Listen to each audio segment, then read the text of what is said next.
আছে বাণিজ্যে বসতে লক্ষ্মী। উল্টোডাঙ্গা বিধান সংঘের এই বছরের থিম সেটাই। এখানে এলে বোঝার উপায় নেই যে কোথায় দাঁড়িয়ে আছি, কলকাতায় শহরে নাকি বাণিজ্য নগরে।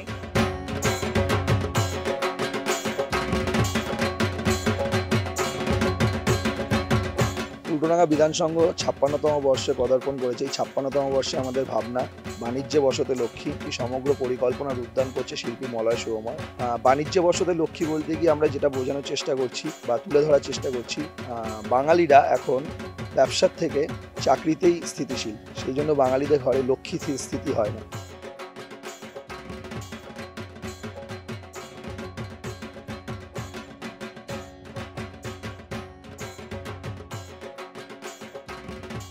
অথচ এই বাঙালিরাই আমাদের পূর্বপুরুষ স্বাধীনতার আগে বা প্রাক পলাশী যুদ্ধের সময় বা সেই সময় প্রচুর বাঙালিরা ব্যবসা করে নিজেদেরকে বিত্তবান করেছিল এবং তাদের লক্ষ্মী সঞ্চার করেছিল এবং কলকাতাকে বাণিজ্য নগরীর তকমা হিসেবে তুলে ধরেছিল।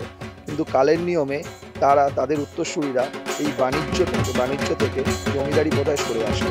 জমিদারি প্রথা সরে আস্তে আস্তে বর্তমান প্রজন্ম বাণিজ্য থেকে সরে গিয়ে জমিদারি প্রথা সরে গিয়ে শুধুমাত্র চাকরিতেই নিমজ্জিত হয়ে রয়েছে। আগে যেমন ব্যবসা বাণিজ্য করতে গেলে দূর দূর দেশে পাড়ি দিতে হতো, এখন কিন্তু পুরো পৃথিবীটা হাতের মুঠোয়। আপনি চাইলে ছোট অনলাইনের মাধ্যমে ব্যবসা শুরু করতে পারেন এবং সেই ব্যবসাটা যখন আস্তে আস্তে বড় হবে, আপনার আমার মাধ্যমে 10 জনের কর্মসংস্থান হবে। এই প্রয়াস, এই চিন্তাভাবনা নিয়ে আমাদের এবছরের ভাবনা বাণিজ্যে বসতে লক্ষ্মী।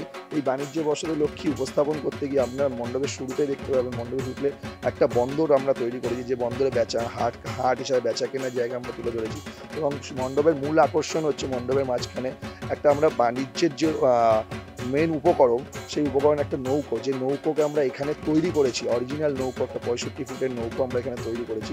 সেটা হচ্ছে দর্শকরা ওই বন্দরের মাঝখান থেকে এসে আস্তে আস্তে নৌকোর ওখান দিকে এসে মাতৃ প্রতিমার এখানে অধিষ্ঠান করবে।